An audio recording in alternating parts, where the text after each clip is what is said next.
discusses internal and relational anxiety, how it blocks effective leadership, and how we can move through it to a greater health.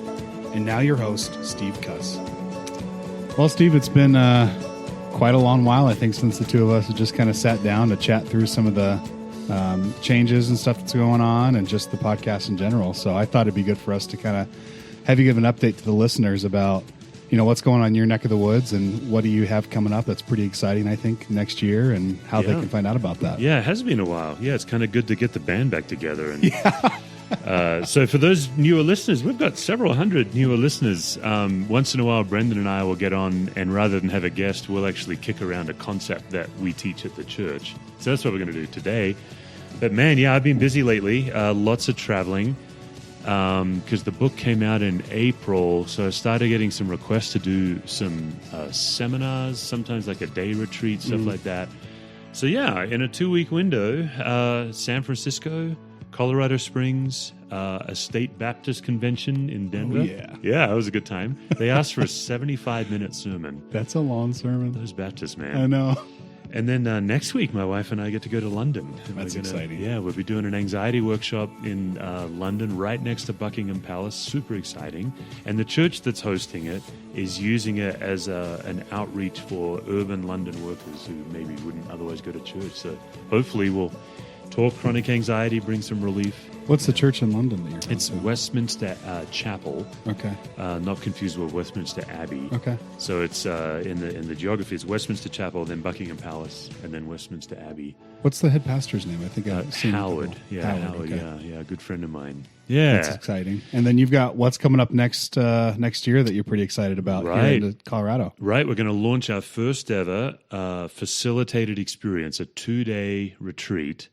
So yeah, here's what's happening. The book came out, as of course you know, we do the book in 8 months in our church at a class. Yep. And I'm getting a lot of requests to come and do some kind of a day or 2 days with people, and I just don't have the time.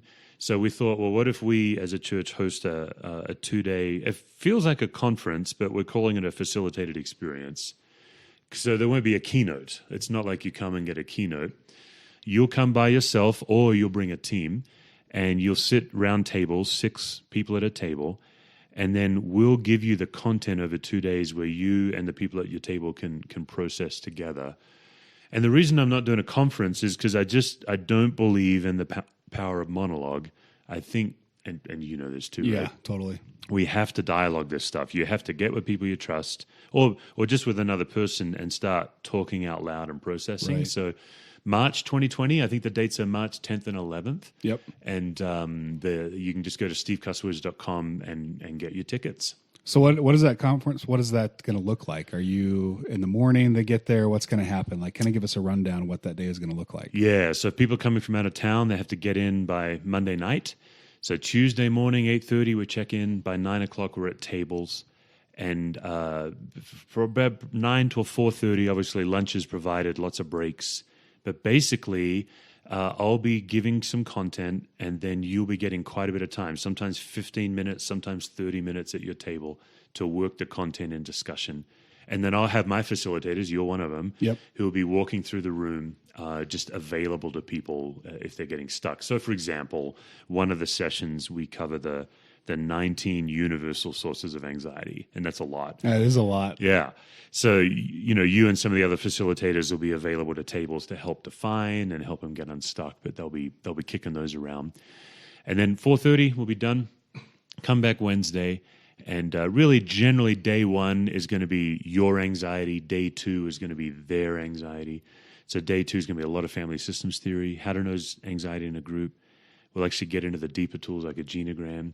It's going to be cool. On stage, someone will present a genogram.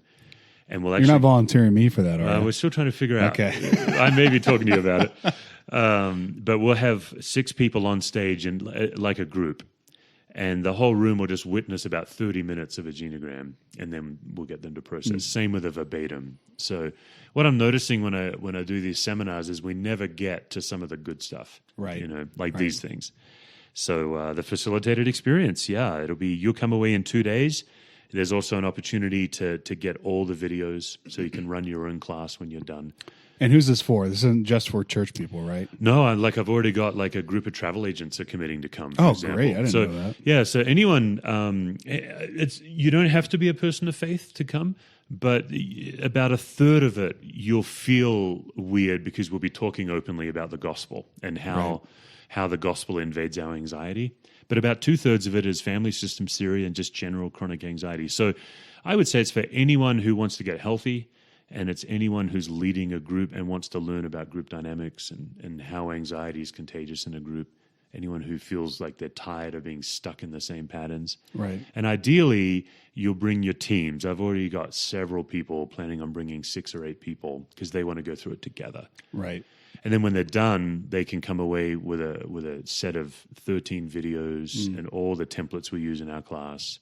And then they can facilitate it on their own. Plus, afterwards. I know the experience in general can be, just from doing the 6-month class with the church, it can be really exhausting. Right. Plus, you get a chance, if you're done, to go out and visit our wonderful state of Colorado. That's right. Yeah, we're actually intentionally putting it on Tuesday and Wednesday for people who want to make a weekend out of it. Right. It'll be in March, so skiers can get to the mountains while they're here. Oh, yeah, it'll still be snowing. You can go fly fishing, too, if you really wanted to. Actually, you can fly fish in March, which is a new hobby you've picked It is. up. Yep, it is one of the ways that I've learned how to de-stress and just practice a tool of getting away from everything. And, it's been How's great. it been? You've been, 4 or 5 times so far? 6. I'm actually going this weekend, too. I didn't tell you that. I'm going this weekend. I'm going to head up to Gross Reservoir.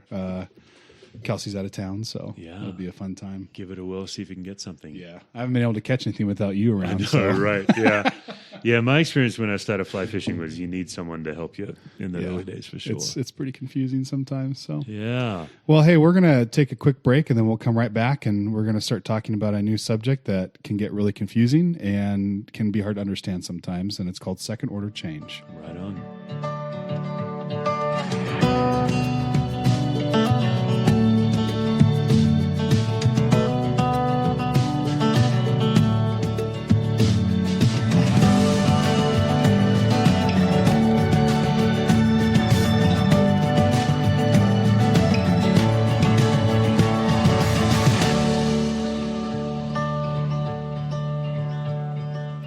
Hi, friends. All right, here's the thing. I don't believe life change happens by just reading a book or just listening to a podcast. I think those are great entry tools, but if you want to experience profound transformation, you have to dialogue with people you trust. You have to test your assumptions about life, and you have to bravely practice a new way of living. That's why on March 10th and 11th of 2020, right here in beautiful Colorado, I'm hosting a 2-day facilitated experience to help you do exactly that. For 2 days, we'll go over all the major concepts in managing leadership anxiety, and you'll be sitting at round tables with lots of discussion, lots of interaction time to give you the opportunity to not only learn some principles and techniques, but put them into practice right there and then. That's why we're calling it a facilitated experience, not a conference. At a conference, you just sit and listen, and of course, sometimes you grab a group of friends and talk it through, but this whole 2-day experience is designed to get you interacting early so you can go from being managed by anxiety to managing it. I'll be teaching the concepts, but I'll also have some of my trained facilitators assigned to help you right at your tables as you start to put some of these deep techniques into practice. So, 2-day facilitated experience, March 10th and 11th in the Denver area 2020. Tickets are available now on my website, stevecusswords.com. I'm offering early bird pricing until the end of December and also a discount for groups of 4 or more. We'd love for you to join in, and you can go to the website to see some detail about what you'll be learning, an FAQ on how to experience it. Go to the website stevecusswords.com to sign up now.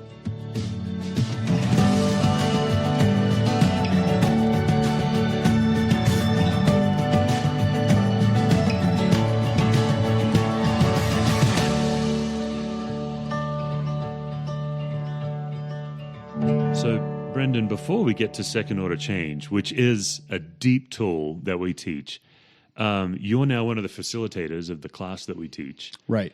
And that means people are talking to you more about this stuff. Right. What do you find is one of the hardest things for people to get their mind around when they first start this material? Man, I've noticed skepticism. Like So we've got a small group, and I think I've injected 3 people from my small group into this next class series, and this is the one that I've been co-teaching. So it's been really kind of fun to hear them kind of processing through things. But I definitely think that at first it felt like, are you sure? Like, this sounds like, I don't know. This sounds kind of, I'm skeptical of this. I'm skeptical of the tools, what's going to work. And then I heard a lot of people expecting it to fix problems totally. And that was, I think if I would have went back and listened to myself when I first took it, I probably would have felt the same way. Yeah. But it was interesting to hear people say, I'm here because I want to fix my anxiety when, you and you've said, this is not something that you do to fix the problem. It's just to manage it. Right. So that's been really interesting to hear people say that type of thing. It's like, I want to do this because I want to fix what's going on in my life. I want to change what's going on. And then just even some of the skeptical aspects of, hey, I'm not sure if this is really going to work or not. So. Yeah, I just wrapped up a really neat retreat with a church in Colorado Springs. And the thing we kept talking about there, and then I got to witness it, it was really cool, is the power of bravely practicing.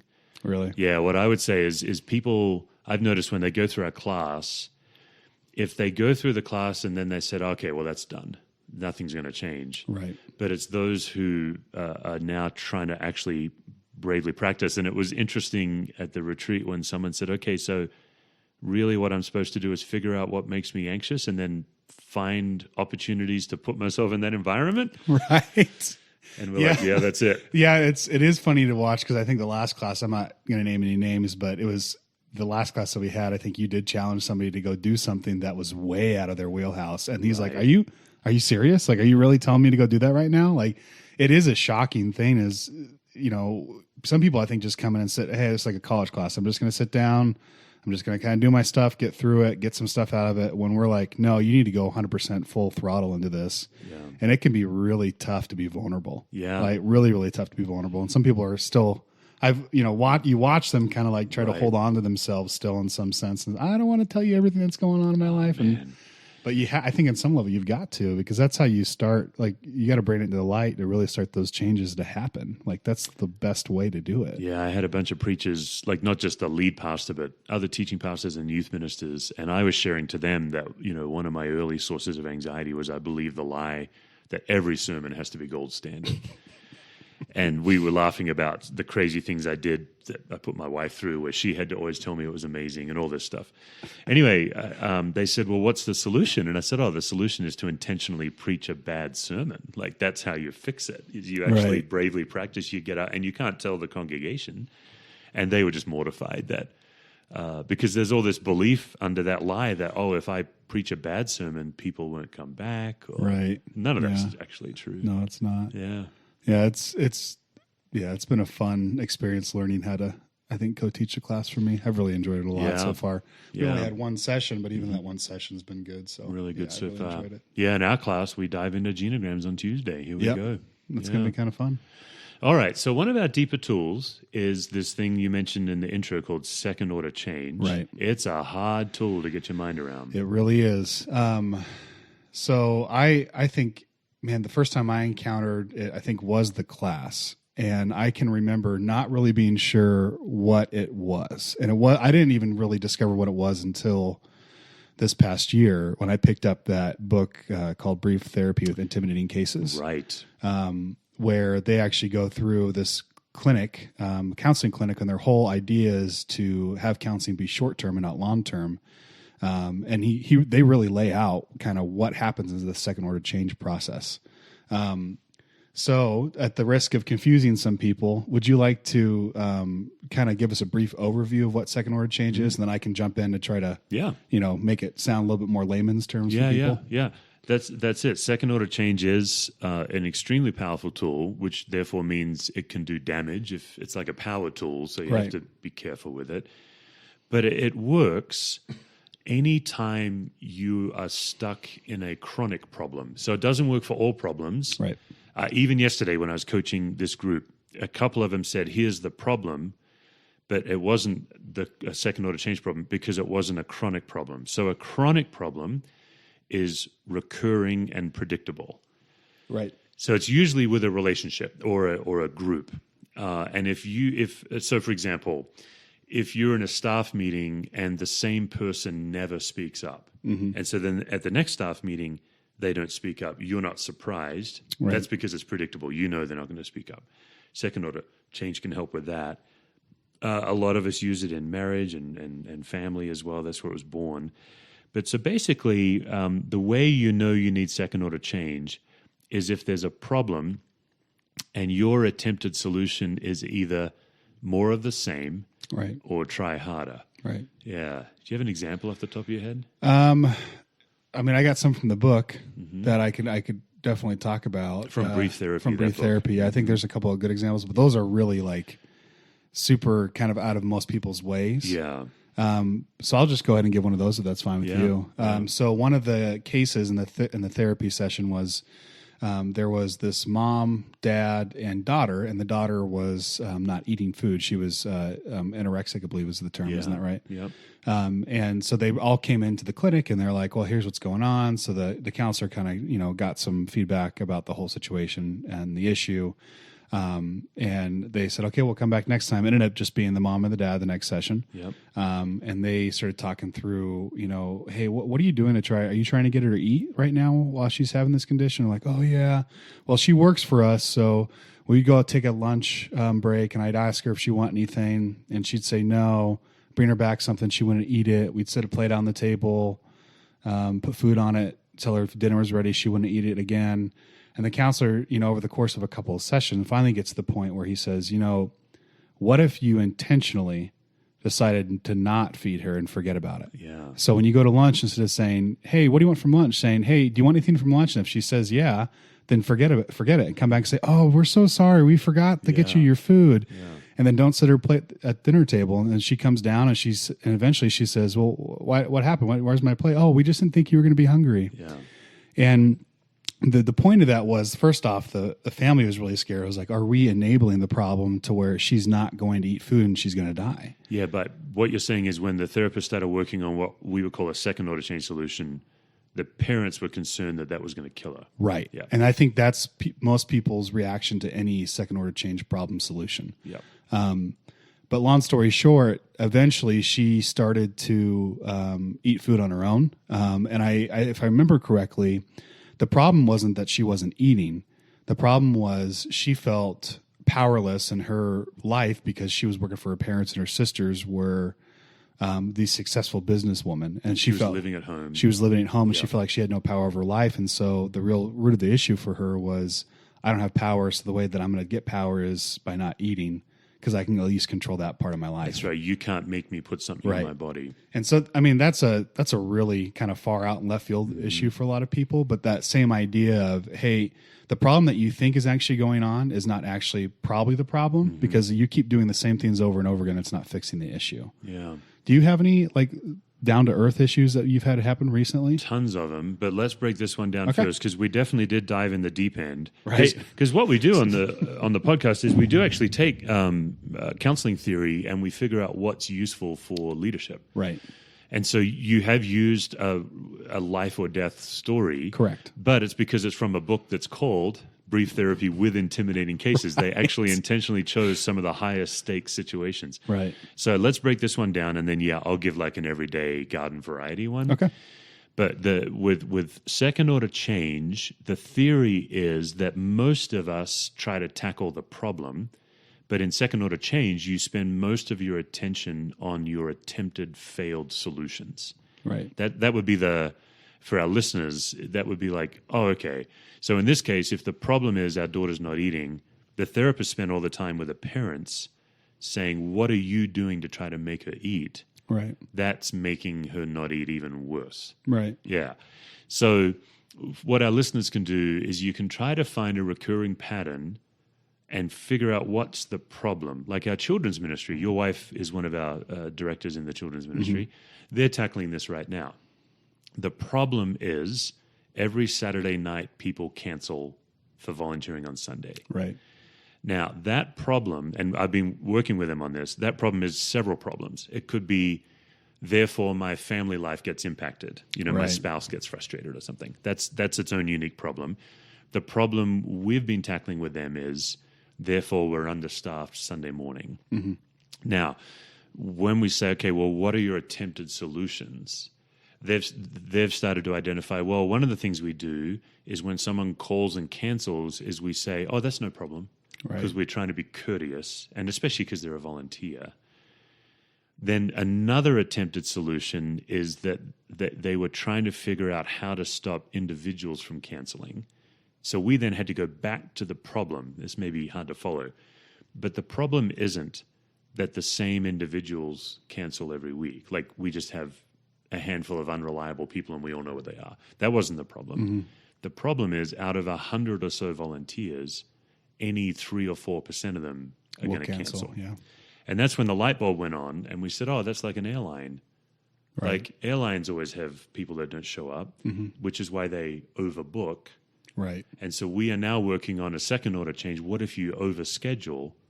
Right. So you have the problem of too many volunteers, and that would be known in this as a reversal. We reverse the problem. Right. Another simple example would be the problem is this person on staff said something unkind to me.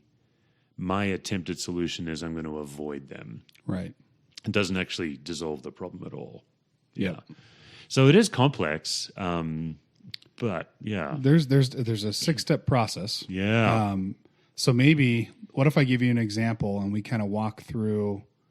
I'll give you a fake example and we'll kind of walk through the 6-step process. Yeah, let's try it. All right. So let me think here. Let's say we've got somebody on staff who, anytime conflict is brought up, anytime that you talk to them about a hard issue, they retreat into themselves, they stop talking to you, and they walk out of a room and just shut down in total. Yeah. So how would you end up using second order change to fix this problem where this person might be super sensitive to any time that you bring up a conflict or an issue or you have critique on this person? Yeah. So you're dealing with a highly sensitive, deep feeling person. Right. And it's chronic. It's like, that when you have to talk to them, it's not going to go well. Right. And they're going to feel no matter what you say, they're going to interpret it their own way. And nobody addresses it. Like it just happens and then everybody just kind of, all right, well, that's just the way they are. We're not going to mess with it. Right. And so that's what makes it predictable is, oh man, so one of the ways, this is good, Brenda, like one of the ways to identify a problem is what has everyone secretly agreed to that no one ever talks about? Right. That's oftentimes it. So that's what you're saying is like everybody knows, let's call her Jane.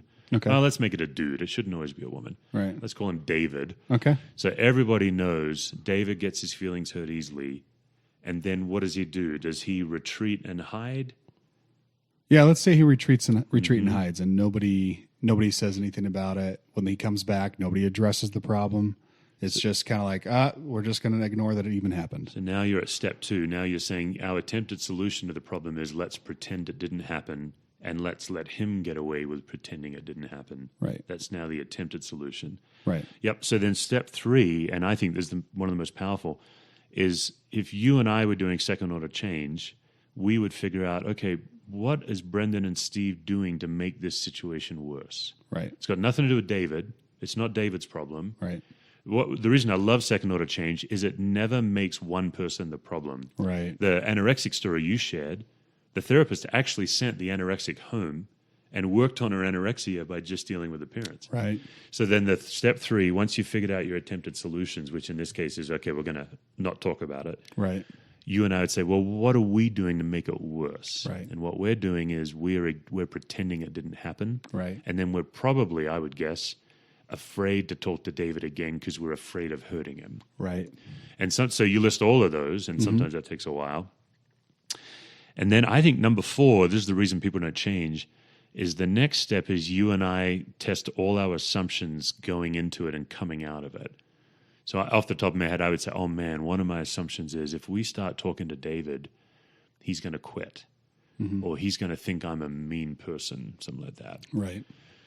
So that's step 4. So step 1 is what's the problem? Step 2 is what are your attempted solutions that are making it worse? In this case, we're all avoiding it. Step 3 is what are you and I doing to make it worse?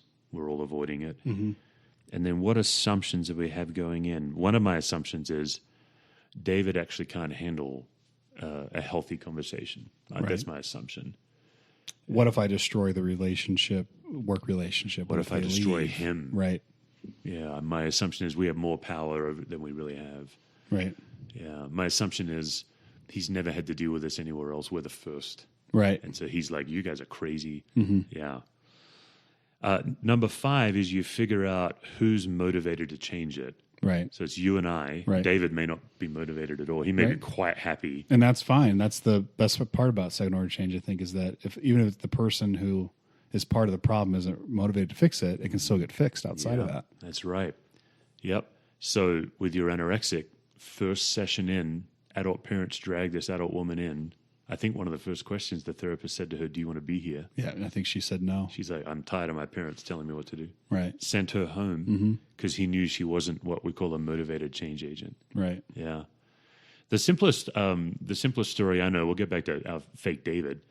The simplest version I tell is my son on his basketball team. Right. Because it's so like straightforward. So the problem was he was in middle school. The problem was he comes home from practice and he says, William never passes the ball. That's the problem. So then I lead this poor kid through second order change. Okay, well, what's your attempted solution? I asked my son. And we know what his solution was. Yeah, don't pass it to him. I'm not going to pass to William, which, of course, we all know, all of our listeners already know that's not going to work. Right. That's what makes the problem chronic. So now it's predictable, Right. right? My son and William are going to withhold the ball from each other. So then I had my son list his complicity. That was hard for him because he honestly believed that he was standing up for justice by withholding the ball from William. But what we know is true is William's going home to his parents and he's saying what? He's saying, "Oh, dude, he's not passing the ball to me Andrew's a either. ball hog. he's Yeah. not gonna-" Yeah. So then test the assumptions going in and out. And then my son's the motivated change agent. And then we applied a second order solution, which in this case was a reversal. Right. Which is doing the exact opposite of what you opposite. normally do. So I had to tell my poor son, you need to only ever, even if someone else is open, only pass to William. Boy, he didn't like that. Right. And he agreed, though, against his better judgment. He trusts his dad. And he agreed to the way we set it up. You almost set a second order change like a prescription. Right. So he was prescribed to only pass the ball to William 6 times in a row, even if the other kids were open. Right. And he never told William this is what he was doing. That's a key part, I think, is That's to not the magic of it. tell the other person that you're actually trying to fix the problem. You just can do tell them, but the magic of this is you don't have to. You don't have to ever have a meeting. The coach never was involved in this. So with David, with our fictional situation, would that be a reversal? I think the solution would be a reversal. If we're always avoiding talking to him about it, our solution would be always talk to David every time about it. Right.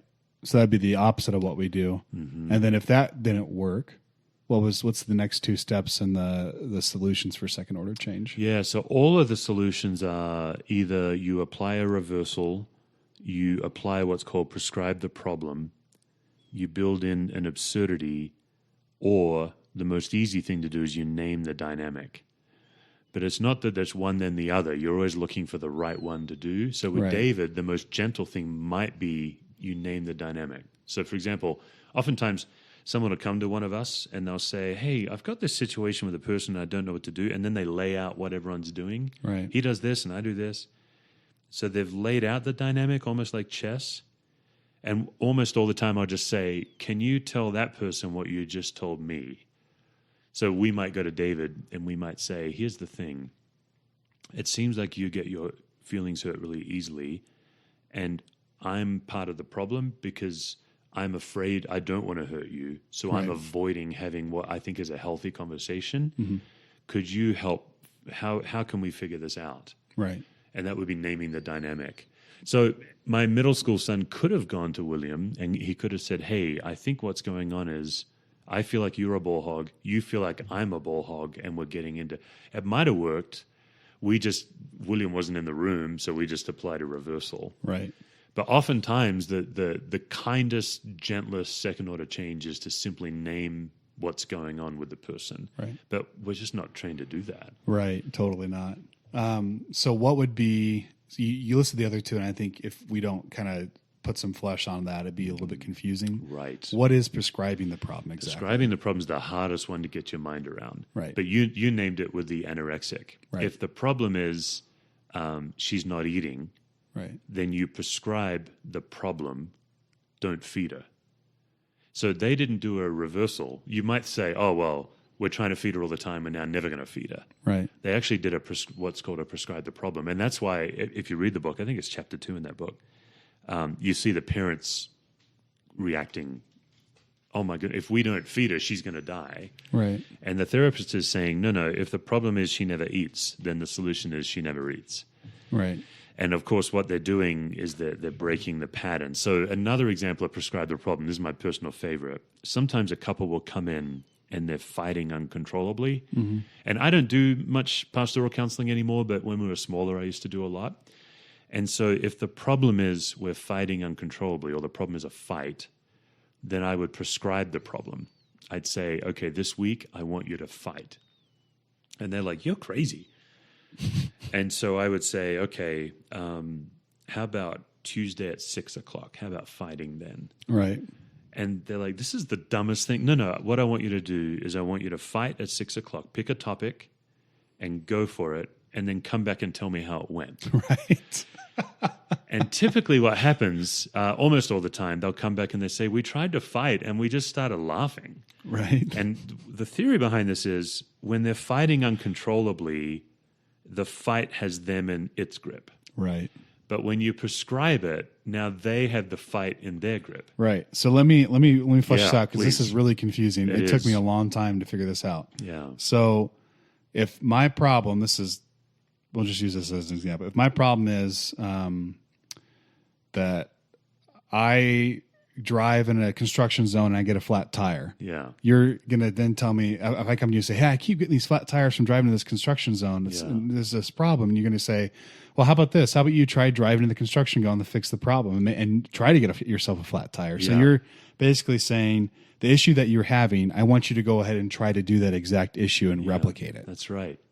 Yeah. I don't think in the particular Right. flat tire case, I mean, I'd do a reversal. I'd say choose another route. Right, but it's just an example. But no, I did have a dad came in years ago, and his wife had died when his little boy was 2, and now his little boy's 12, and still trying to get the physical affection from his dad that he needed with his mum being gone. And so the problem was my son gives too much physical affection. He's sitting on my lap. He's kissing me on the cheek during a football game. It's embarrassing. Right. The dad's attempted solution was use verbal and nonverbal cues to tell my son, real men don't do this, right? And so then what I made the dad do is prescribe the problem. If the problem is too much affection, then the solution is give him too much affection. So, but the reason it worked is because in their dynamic, the son kept having to chase the dad for affection. In the prescription, the dad is now chasing the son with affection. Right. And that's why it's dissolving the problem, is you're breaking a predictable dynamic. The son knows I have to work harder and harder and harder to get affection. In the story you told, the anorexic daughter knows the more they try to feed me, the more I have to resist them. Right. So by prescribing the problem, the therapist has dissolved the systemic chronic stuck pattern. It's complex. We even wrestled before this episode whether this was hard for audio. I know. Yeah. It is a little bit tough. But here's what we do is I send out monthly newsletters, and the next newsletter after this episode is on second order change. So people can go on the website and subscribe, and they'll see it in writing, the 6-point process we laid out. Great. Some examples. And then the book you mentioned will be in that as well. Great. And you're, are you saying that, hey, if you got a second order change problem, you can go ahead and email you? Are you opening the door up for that? I might be throwing it into the bus here. I think it has to be done in person. Right. We did second order change yesterday at this session, and even then we spent an hour on it, and even then I was thinking this was too fast. Okay. So I really think it's a power tool, and I think what we're using the podcast for is basically if the last 25 minutes, if you're listening and you're saying, I have no idea what they're talking about, I think what we're trying to communicate, Brendan, is there is a powerful tool to keep you from ever getting stuck again. That's what we're trying to say. And if you know of a pattern in yourself, or I'll give you an example in my own life where I got stuck, or in your team, you can Google second order change. I've got a whole chapter in my book. You can read the book that you referenced.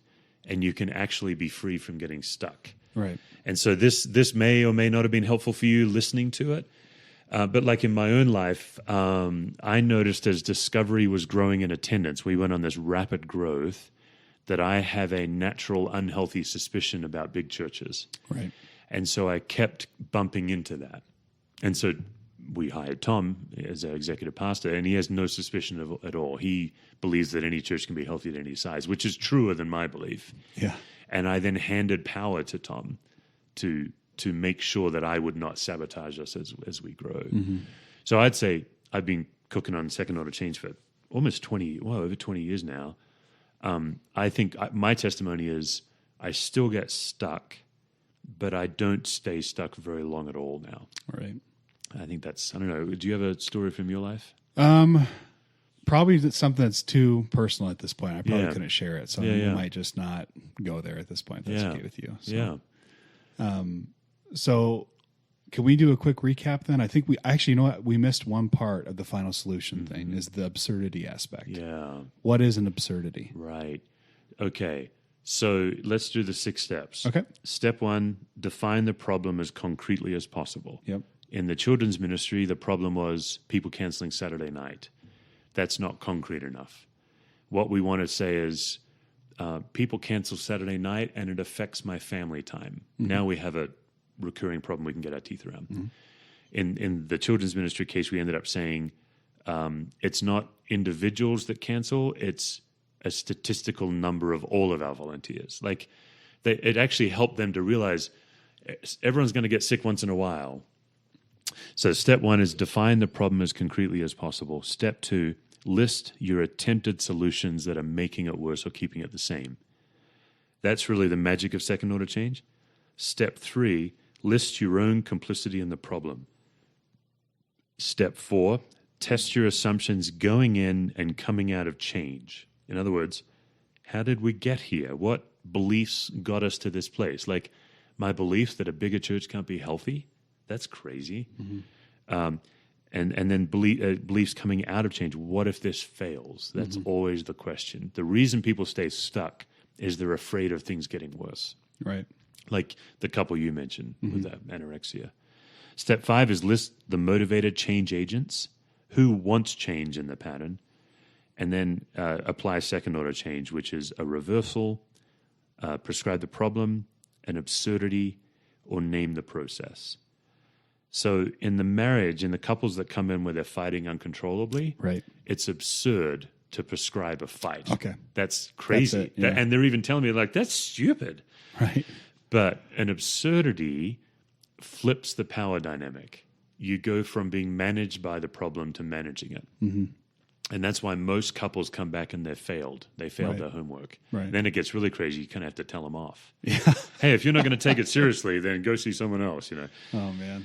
But typically what happens is if you prescribe a fight, they're literally looking at each other saying, why are we about to fight because some idiot told me to? Like, I don't want to fight you right now. It's absurd because chronic patterns get us in their grip and now we're out of control. And flipping the power dynamic and doing something absurd gets you in control. Right. And there was some absurdity in the anorexic story. Like, right. They were actually coached to go out on a date, ask her if they should bring food back, and then she says, yes, please bring me a salad, and then they were supposed to accidentally forget. Oh, we forgot. Yeah, it's absurd. It's absurd. Yeah. It really is. You know, actually, as we're sitting here, I do have a one of the ones that just popped into my head from the last year. So I, Sunday morning, I typically in charge of getting the ushers together, doing communion, things like that. So there was this chronic problem of having to ask, before I got there, having to ask people on the fly about, hey, can you come in and can you serve communion? It's not that big of a deal. It's not that big of a deal. Just come on in and give it a try. And so long story short, we found out 2 things. First, the problem was that yes, people weren't showing up and they weren't when they were scheduled. But the problem was also, the complicit problem was that my coordinators, they were making the job of serving communion seem super easy and non-important. Yes. And so trying to shift that going forward was, hey, instead of using the language, oh, this isn't that big of a deal, it's super easy, I try to get them to say, this is a huge deal. Like, you're getting the opportunity to give somebody communion on a Sunday morning. This is a big job. To make people feel important, because I think they weren't feeling important. Yeah. And that's been kind of a fun second order culture shift change. So the first part of the problem, if we're going to go with step one, was, hey, people aren't showing up to do this job. Yep. And then the attempted solution was just to grab people out in the lobby that they knew. I would even say the attempted solution was lower the bar so low that it didn't really matter. Right. Yeah. So then you applied a reversal. Right. Did the exact opposite. And then I also did another step too, which is if somebody decided not to come in on that Sunday, then I would call them that following weekend and say, hey, just checking, seeing how everything's going. Are you doing okay? We missed you on Sunday. Is everything going okay? And That's a good example. Like, you, as I'm hearing you, if the message they kept getting was it's no big deal, right? You're sending the message it's a big deal. But in that case, this is an important catch. You're not shaming them. No, I'm not. You're just elevating the value of this thing, right? Yeah. And making them feel like that they've been missed too, because I think that's pretty important with that problem that they were having. It hasn't fixed it 100% all the time. Like, there's still sometimes gaps come in, and I still call somebody and they might not show up again, and then we just have to have that conversation at some point. But I think it's definitely helped to cut down on some of that by going through the second order change process, and that it gives you the option to figure out what you're saying, what's going on here, what am I doing, what am I trying harder to keep doing that's not working. That's right. Yeah, more of the same, try harder. Like, if we can't get enough volunteers, let's just lower the bar even lower. Right. And it's just more of the same. Right. It made it worse, actually. That's right. And I think that's why most leaders, like, one of the entire theses of our whole podcast is that burnout has nothing to do with workload. Mm-hmm. It only has to do with the chronic anxiety we carry. Right. And so why you and I both love this tool is you don't have to be stuck anymore. And your solution may have made it worse, but it wasn't going to stay the same. Right. And it turns out it's going to be better now. That's what I like about it too. So coming up after we release this episode, I'm actually having my old seminary professor, Jack Holland. He's a marriage and family therapist. He's the one that taught me second order change. So that'll be our second shot in this season at letting him tell us what it is. That'll be exciting. But we'll put in the show notes the brief therapy book, and then they also wrote a book, and it's simply called Change. Yep. I'll put that in the show notes too.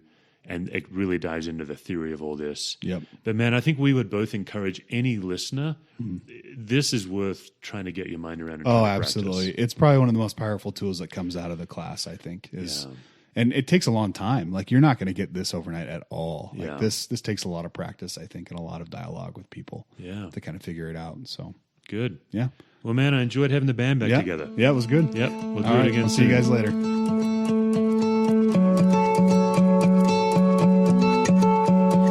This episode has been a production of Brendan Reed and Steve Cuss.